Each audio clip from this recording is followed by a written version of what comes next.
প্রায় ৩ থেকে ৪ দিন পরে মালদাতে এরকম সূর্য উঠলো, বাট জানি না কবে মানুষের মনে এরকমভাবে সূর্যোদয় হবে।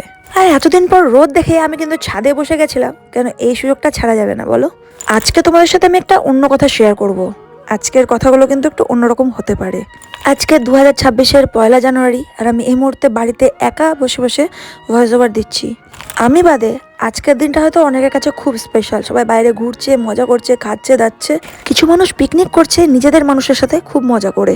হ্যাঁ, আমিও আজকে বিকালে বেরিয়েছিলাম একটু ঘুরতে, একটু মন ঠিক করতে, কারণ টিউশনি ছিল আজকে। কিন্তু টিউশনির বাড়ি থেকে বলা হলো যে তুমি আজকে একটু ঘোরাফেরো, মজা করো। তাই আর টিউশনি যাওয়া হয়নি, তো একটু ঘুরতেই বেরিয়েছিলাম। জানো তো, যখন আমি নাকি কোমায় ছিলাম তখন তো আমি আর কাউকে দেখতে পাইনি বা আমি সেন্সেও ছিলাম না। তখন নাকি মানুষের ভালোবাসা আমার প্রতি উতলে উঠেছিল। এখন যেটা মনে হচ্ছে তখন উতলেই উঠেছিল ভালোবাসাটা, কারণ আমি এখন বেঁচে আছি এবং সজ্ঞানে আছি। এখন তো কারো আমার প্রতি ভালোবাসা আমি দেখতে পাচ্ছি না, শুধু আমার বাবা মা ছাড়া। সবাই যে ছিল মুখোশধারী সেটা এখন বুঝতে পারছি। যাই হোক, কেউ আমাদেরকে মনে রাখুক আর না রাখুক তাতে কোনো আর যায় আসে না। আমার বাবা মা আমার দিনটাকে ভালো করার জন্য অনেক কিছু করেছে।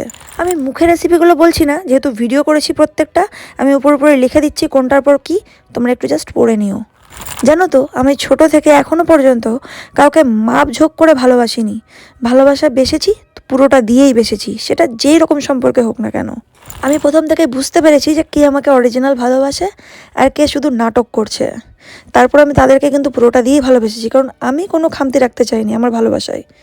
কিন্তু যখন দেখছি সামনের মানুষগুলো পাল্টে গেছে, তখন সেই জায়গা থেকে নিজেকে সরিয়ে আনাটাই আমি বুদ্ধিমতির কাজ মনে করি। ভালোবাসি ভালোবাসি এই কথাটা মুখে বলাটা না অনেক সোজা, কিন্তু সেটা নিভানোটা অনেকটা কঠিন। সেটা সবার দ্বারা হয় না। আজকে সারাটা দিন মনটা খুব খারাপ ছিল, তাই বাবা মা যথাসাধ্য চেষ্টা করেছে আমার মন ভালো রাখার জন্য।